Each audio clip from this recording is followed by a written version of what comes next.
Olá e bem-vindos de volta à Dukascope TV. Eu sou o Ben Jones. Nosso convidado do Commodities Corner de hoje é Adil Quayon, da Tortorici Partners. Adil, primeiramente vamos discutir os preços do trigo, que caíram novamente em função de preocupações com a redução das exportações russas. Quais são as razões por trás disso? O trigo russo tem se ausentado do mercado por algumas semanas, graças a um rublo mais fraco e os preços mundiais mais altos. Isso favorece uma perspectiva mais positiva para a economia prejudicada pelas sanções ocidentais e pela queda da receita do petróleo.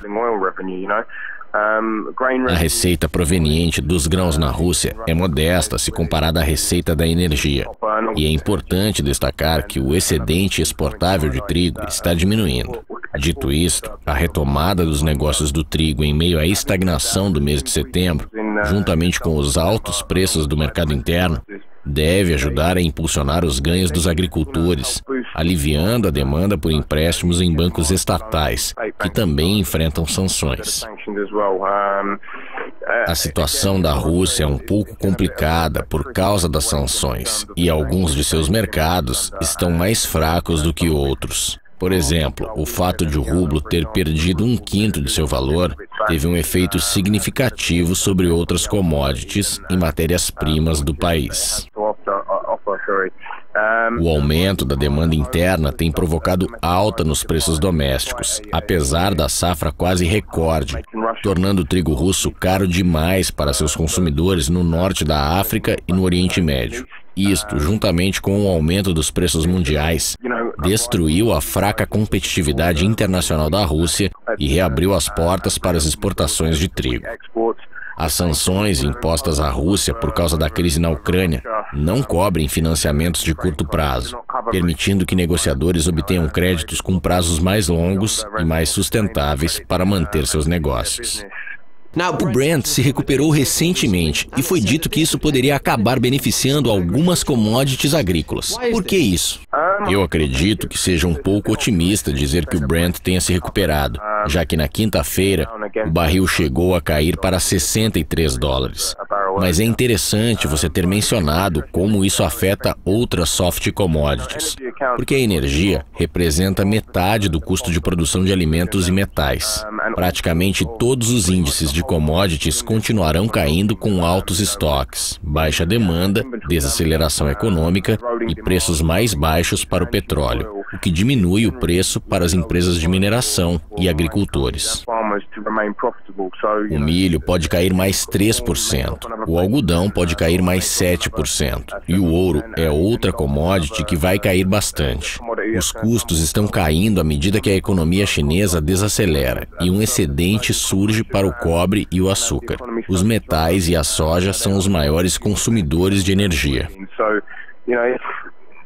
Isso confirma os problemas na OPEP e a desaceleração econômica, especialmente porque o petróleo cru, a gasolina e o óleo para aquecimento também são os mais prejudicados. Como sabemos, o boom da produção nos Estados Unidos causou uma guerra de preços com a OPEP, que é a principal razão pela qual os mercados estão em queda no momento.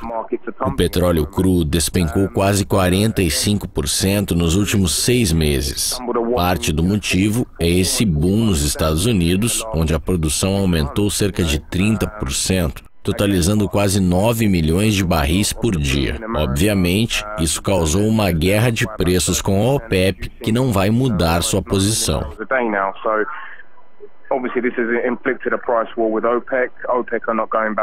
A queda dos preços do petróleo seria um benefício para os consumidores que esperam pagar menos por alimentos. Obviamente, cerca de 45% das despesas operacionais de cultivo e colheita vêm de insumos como combustíveis, lubrificantes, energia elétrica e fertilizantes, o que justifica o impacto sobre os preços das soft commodities, porque de uma forma ou de outra, tudo está relacionado à energia. Dito isto, o petróleo cru não está em queda por causa da fraca demanda, mas sim por causa da oferta excessiva. Então, um maior crescimento econômico deve significar um consumo mais forte para outras matérias-primas nos próximos 6 a 12 meses. No mês passado, a OPEP manteve sua meta de produção inalterada, mesmo após o maior salto nos preços do petróleo. desde a recessão global. O boom do faturamento hidráulico aumentou a produção dos Estados Unidos em 35%, o que agora está causando um excesso de oferta de petróleo. Mas não se pode dizer que a demanda está fraca. Há demanda por petróleo e, obviamente, esse preço é muito atraente para algumas refinarias.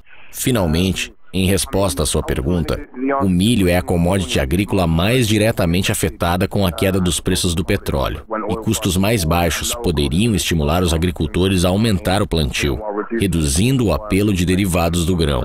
Quando consideramos os insumos usados em fazendas, como tratores, caminhões, bombas e fertilizantes, percebemos que tudo está relacionado à energia. Se a queda dos preços do petróleo for sustentada, ou os preços caírem ainda mais no futuro, haverá um grande alívio na pressão sobre os mercados agrícolas. Muito obrigado pela participação, Adele. Isso é tudo por hoje, mas continuem conectados para mais atualizações e entrevistas exclusivas. Até mais!